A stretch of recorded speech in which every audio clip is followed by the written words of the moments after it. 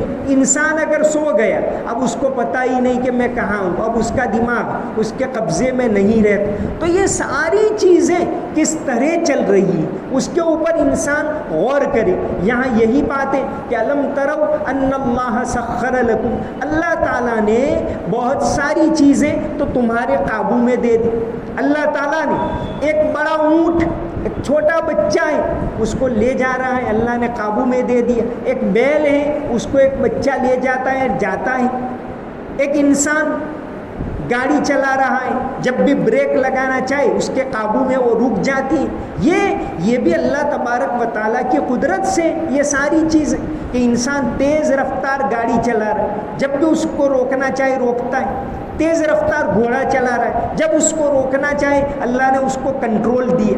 تو یہ ساری چیزوں کے اوپر انسان غور کرے تو وہ اللہ تبارک و تعالیٰ کو پہچان لے گا۔ تو اللہ کی قدرت کی بے شمار نشانیاں کائنات کے اندر چاروں طرف پھیلی ہوئی ہیں۔ تو حضرت لقمان علیہ السلام کی پہلی نصیحت یہ تھی کہ تم ایک اللہ کو پہچانو۔ تو اب غور کرو، انسان اپنے جسم کے اوپر ہی غور کر لے تو اللہ کو پہچان لے۔ انسان کے جو جسم کی حرارت، جسم کی گرمی، ٹیمپریچر ہمیشہ ایک ہی لیول پر رہتا ہے، چاہے سردی ہو یا گرمی ہو۔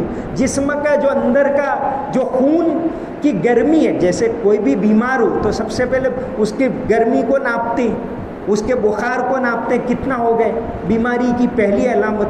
تو ہمیشہ وہ ایک ہی لیول پر رہتا ہے، چاہے گرمی ہو چاہے سردی ہو، چاہے وہ انسان گرم ملک کا رہنے والا ہو یا سرد ملک کا رہنے والا ہو، ہر انسان کے خون کا ٹیمپریچر ہوتا ہے وہ 37 ڈگری سیلسیس، اور فیرن ہیٹ میں ناپو تو 98 ہوتا ہے تو کچھ نہیں، 100 ہو گیا، 102 ہو گیا تو کیا آپ کو 102 ڈگری بخار ہے؟ 98 تو ہمیشہ رہتا ہے، اس سے نیچے بھی نہیں جاتا، اوپر بھی نہیں جاتا۔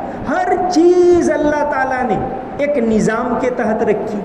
جسم کے اندر ایک چھوٹی سی بوٹی ہوتی جس کو کہتے پینکریاس، اردو میں کہتے لبلبا۔ اب یہ شوگر کے لیول کو کنٹرول میں رکھتا ہے، آپ جو بھی کھاؤ کوئی حرج نہیں۔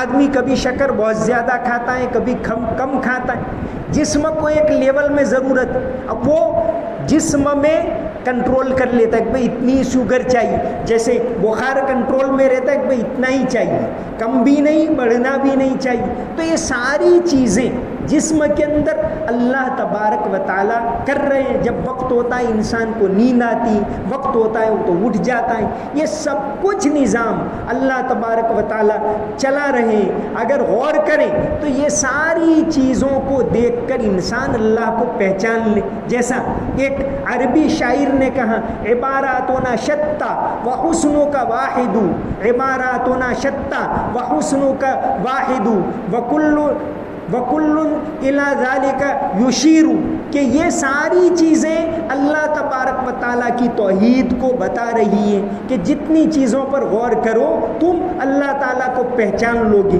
اسی کو نظیری نیشاپوری فارسی کے شاعر ہیں، انہوں نے کہا، زفرق تاب قدم ہر کجا کے می نگرم، زفرق تاب قدم ہر کجا کے می نگرم، کرشمہ دامن دل می کشد کہ جائیں انجاس، کہ کہیں بھی دیکھو اپنے بال کو دیکھو تو بھی اللہ کی یاد آ جائے گی کہ یہ نظام اللہ چلا رہا ہے۔ اپنے جسم کا کوئی بھی عضو دیکھو، پورے کائنات میں دیکھو تو اللہ کی قدرت کا کرشمہ نظر آئے گا۔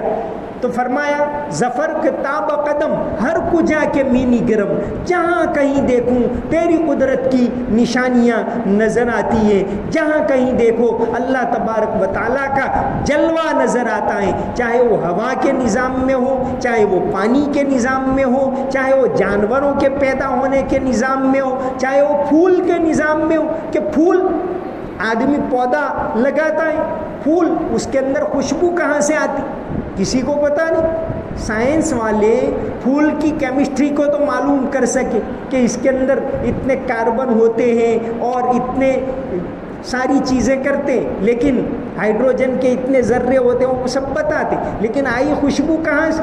بھئی وہی کاربن، وہی تو گلاب میں الگ خوشبو، اور آم کا مزہ الگ ہے اور انگور کا مزہ الگ ہے۔ یہ ساری چیزیں کون کر رہا ہے؟ وہ اللہ تبارک و تعالیٰ کی ذات کر رہی ہے۔ تو انسان اللہ تبارک و تعالیٰ کو پہچانے۔ گجراتی کے ایک شاعر نے کہا، گمے تیاں پرویشوں ہتو تیاں ج پہنچوں، گمے تیاں پرویشوں ہتو تیاں ج پہنچوں، کہ تاری گلی نہ ہزاروں چھ رستہ، کہ جہاں سے بھی جائیں آخر کار اسی کی ذات کی طرف پہنچنا ہوتا ہے۔ تو یہ سائنس والے اگر حقیقت میں سائنس کے اوپر غور کریں تو اس کے اندر اللہ کی قدرت نظر آئے گی کہ بارش کا نظام پورا کس طرح چل رہا ہے۔ اللہ تعالیٰ فرماتے والسحاب المسخر بین السماء والارض، آسمانوں سے جو بارش ہو رہی ہے اللہ تبارک و تعالیٰ بادلوں کو اٹھاتے ہیں پھر برساتے ہیں اور اس کے ذریعے انسانوں کا نظام چلتا ہے۔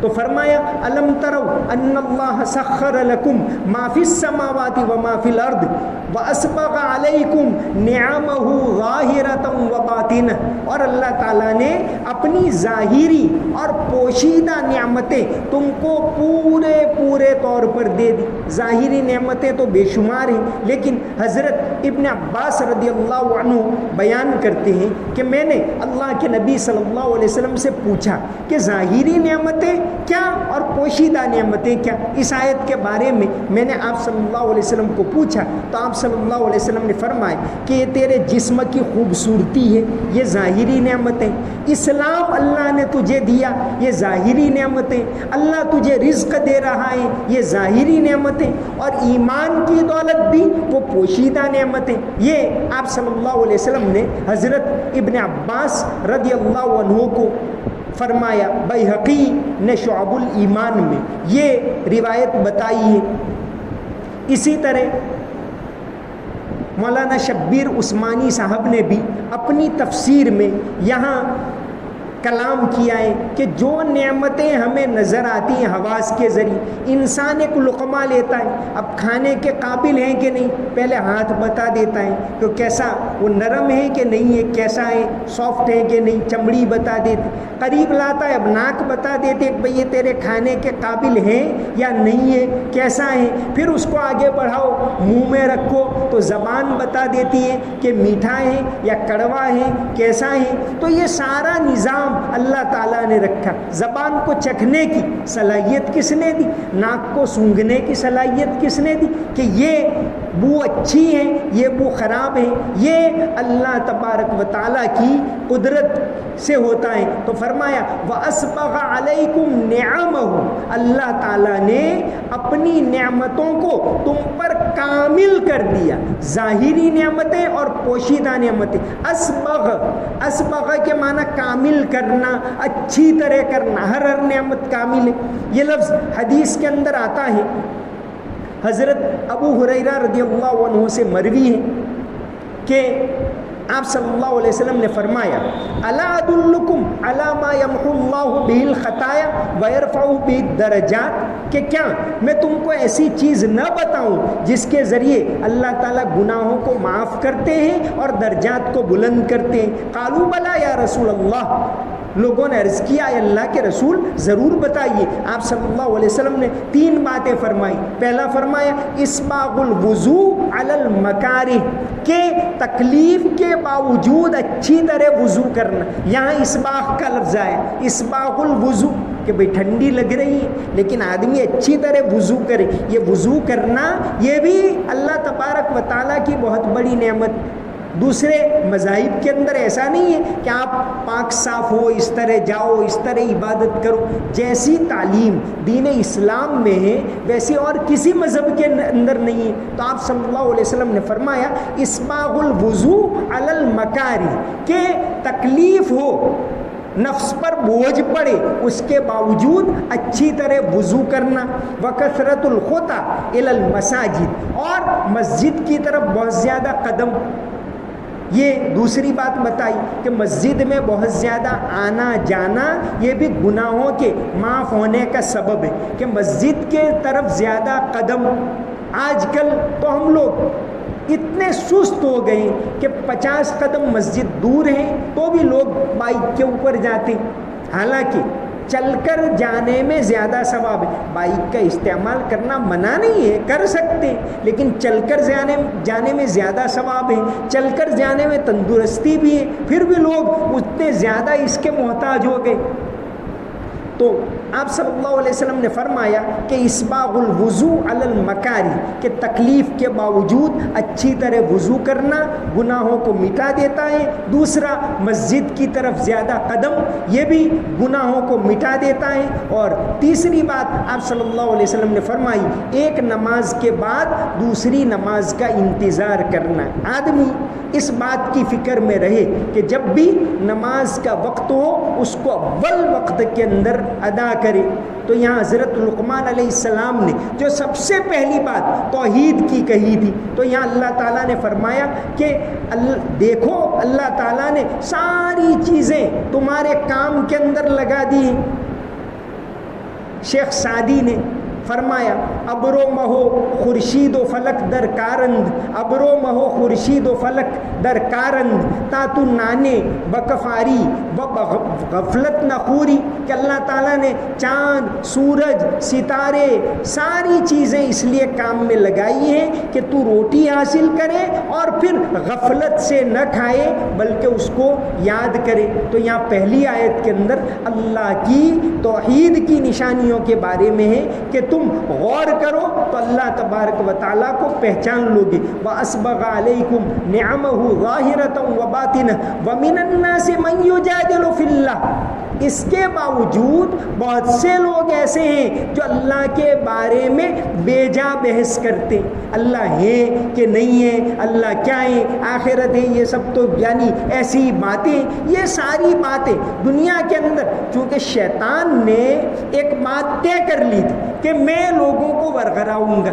تو اب آج کبھی یوٹیوب کے ذریعے یہ ہو رہا ہے، کبھی اخبار کے ذریعے ہو رہا ہے، کبھی فلموں کے ذریعے ہو رہا ہے کہ انسان کو آخرت سے غافل کرنا، اللہ سے غافل کرنا، جنت جہنم سے غافل کرنا، تو یہ شیطان کا کام ہے۔ وَمِنَ النَّاسِ مَن يُجَادِلُ فِي اللَّهِ، کہ بہت سے لوگ ایسے ہیں جو اللہ کے بارے میں بے جا بحث کرتے ہیں بغیر علم، حالانکہ ان کے پاس کوئی علم نہیں ہے، ولا ہدن، نہ ہدایت ہے، ولا کتاب منیر، اور نہ کوئی روشن کرنے والی کتاب ہے، اس کے باوجود لوگوں کو گمراہ کرتے۔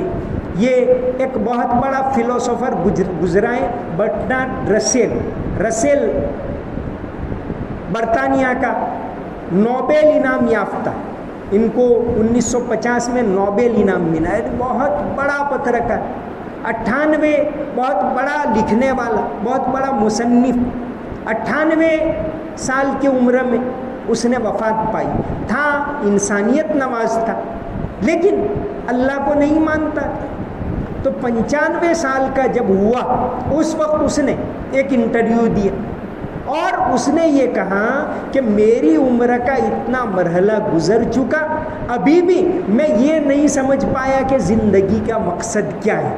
تو اگر توحید کو چھوڑ دیں گے، اگر ہدایت کی کتاب کو چھوڑ دیں گے تو پھر یہی انسان گمراہ ہوتا رہے گا۔ اتنا بڑا ہے، 95 سال کی عمر میں اس نے ایک انٹرویو دیا اور کہا کہ زندگی کا مقصد کیا ہے وہ میں معلوم نہیں کر سکا۔ تو آدمی اگر توحید کی راہ سے بھٹک جائے تو پھر گمراہ ہوتا رہتا ہے، اور حضرت لقمان علیہ السلام کی پہلی نصیحت یہی ہے کہ تم توحید کو اپناؤ، شرک سے دور رہو۔ اللہ تبارک و تعالی ہم سب کو مرتے دم تک توحید کے اوپر جمے رہنے کی توفیق عطا فرمائے۔ اللهم صل على محمد وعلى ال محمد وبارك وسلم۔ ربنا آتنا في الدنيا حسنة وفي الآخرة حسنة وقنا عذاب النار۔